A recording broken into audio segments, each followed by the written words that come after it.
Hi, my name is Bill Johnson, and this is AEP Module 10, Safe Schools, Cultural Diversity.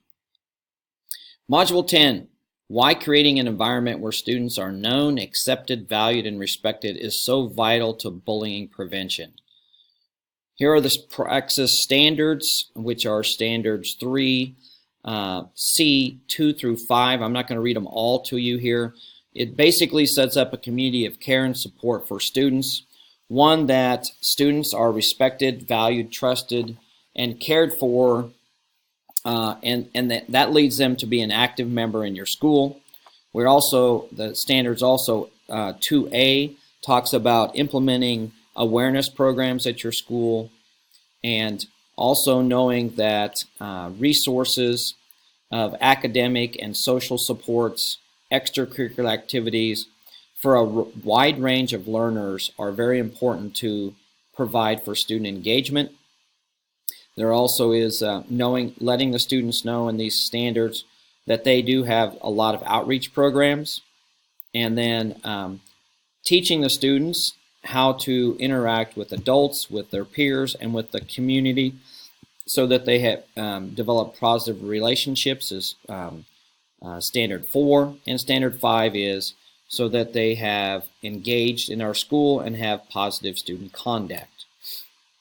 Article 3 is, article reviews. My first article was the 3 essential priorities for school principals, which the very first one was emphasizing care and inclusive school environment, and it basically started with fostering a positive school climate. It is the duty of the building leader to set the tone in your school building, and that you need to allow all students to be welcomed and respected. The second part of this was to equip staff and faculty to embrace their own leadership roles, and you need to be able to trust your staff and to be their coach, not their boss.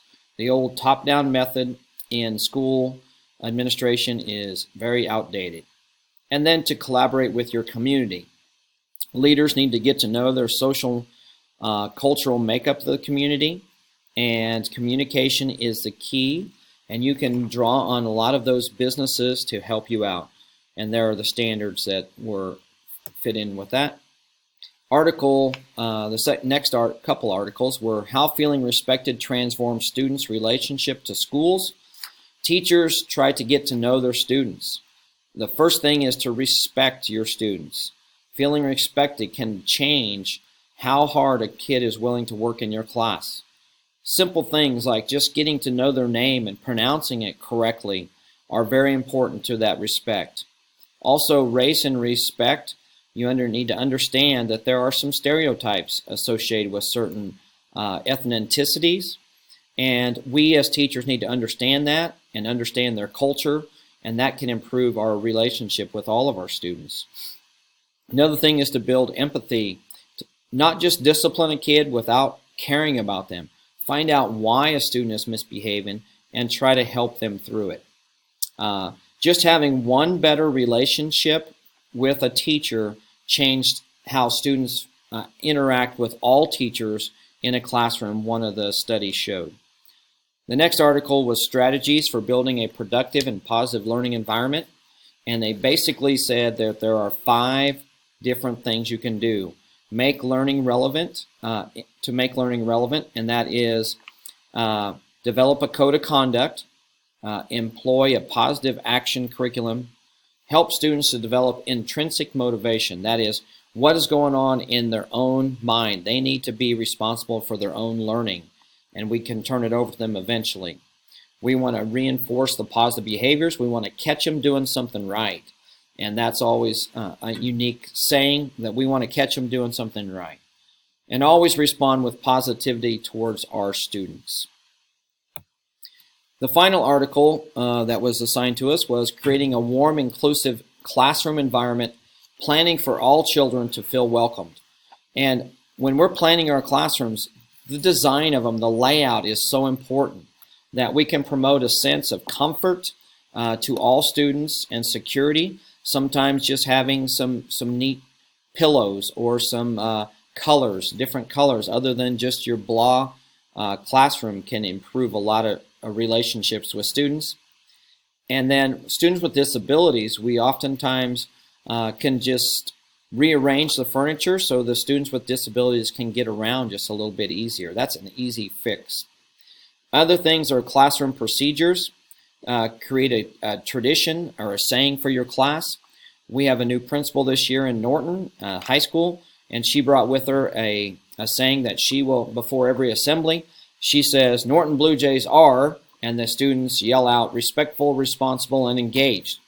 And it has gone over extremely well to get their attention and to get their focus on what's going to happen in that school assembly.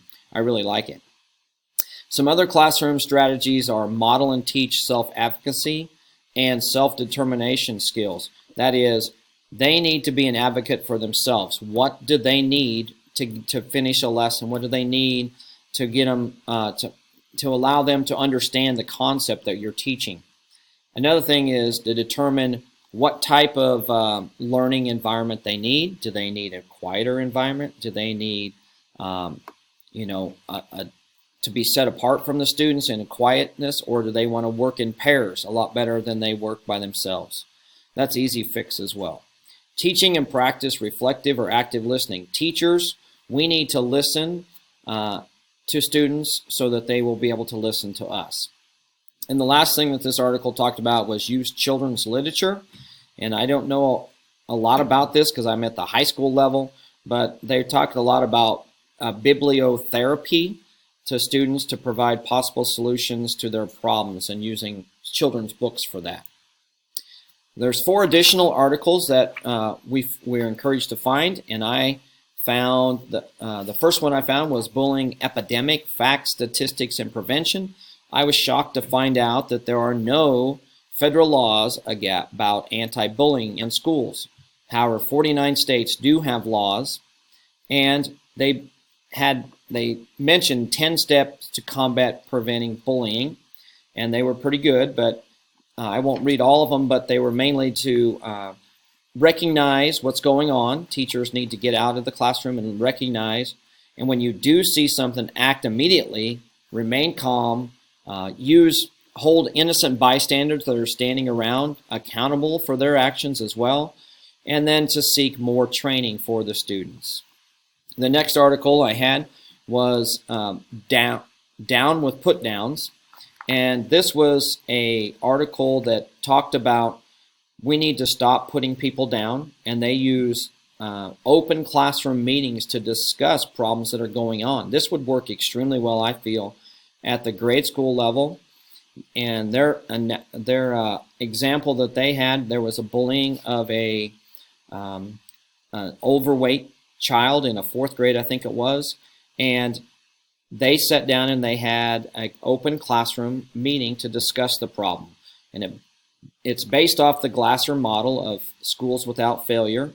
And they sat down, they have a lot of setup to this, and it could go in the wrong direction, but as long as you set it up in a respectful manner, most of the kids will be able to handle open classroom meetings.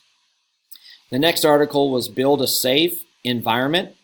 A safe and supporting school climate can help prevent bullying. All the research that we've looked at in this module leads to supportive climate, one that kids feel respected.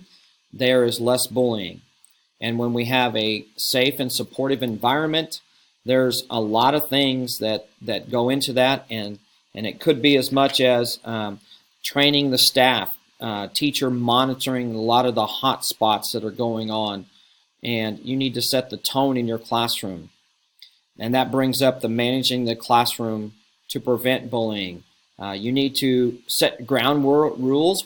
There is going to be discussion. I know in the upper levels that I teach, sometimes kids will just blurt out the strangest of things when we're having open discussions. I'm a social studies teacher, so I like to have discussions of what's going on in our world around politics or our culture, and I need to manage that to prevent that somebody doesn't get angry at someone else's opinions.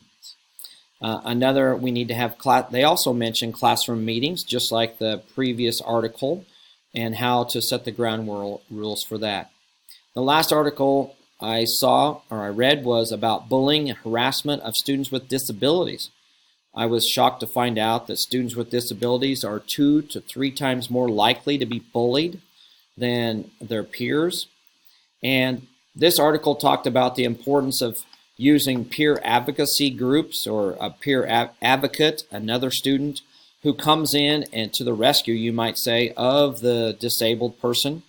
This is going to take a leader in your community or leader in your school to step forward, and maybe the captain of the football team, the captain of the basketball team or wrestling team, the student body president step forward and step up and come to the rescue of that person that's being bullied, can make a huge difference, and that would lead others to possibly have the guts to do the same thing. The main thing that they talked about in this article was just be their friend, and that goes really well with the standards of having students feel trusted in their school district and valued. Recent data on bullying in schools. This was taken off of these were the data that was given to us. A couple of the shocking things that I found out was most of the bullying occurred in the classroom. 29.3% of the bullying occurred in the classroom, and only 12% of it occurred in the bathrooms. That is like totally opposite of what you would expect. So we need to get out of our seats in the classroom, and we need to go around and monitor. The types of bullying that were going on were name-calling, teasing, and spreading rumors, and most of this was not really an eye-opening experience to me, but also that less than 1/3 of the students bullied will ever tell an adult about it. So this research and this data is very important. What's missing in this research? Well, what's missing. Explain the procedures and policies when bullying is happening in different locations. Well, if bullying has happened, the culture of respect and understanding is not in the school building. There also may be a lack of teacher training and understanding. There's also possibly not the proper supervision in those areas that we were looking at, or maybe teachers are not getting out of behind their desk and going and supervising in the classroom. Another thing that mentioned was the peer advocacy, is that there may be a lack of student leadership to speak up and to help those that are being bullied. What happens to the various types of bullying and the locations when several steps are put into place? When we combat this bullying, the positive building interactions improve, increased motivation on the students and the teachers. The students will feel respected and valued. Obviously, the bullying incidences we hope will decrease, as well as students can feel safe in all parts of your building. And when that happens, then they can maybe interact more together and get to know each other and their backgrounds and their cultural diversities. Office referrals will obviously decrease when all of these good things are happening in your school. There's my references. It's been fun going through this class with you all, and I wish you the best of luck. Thank you very much for watching.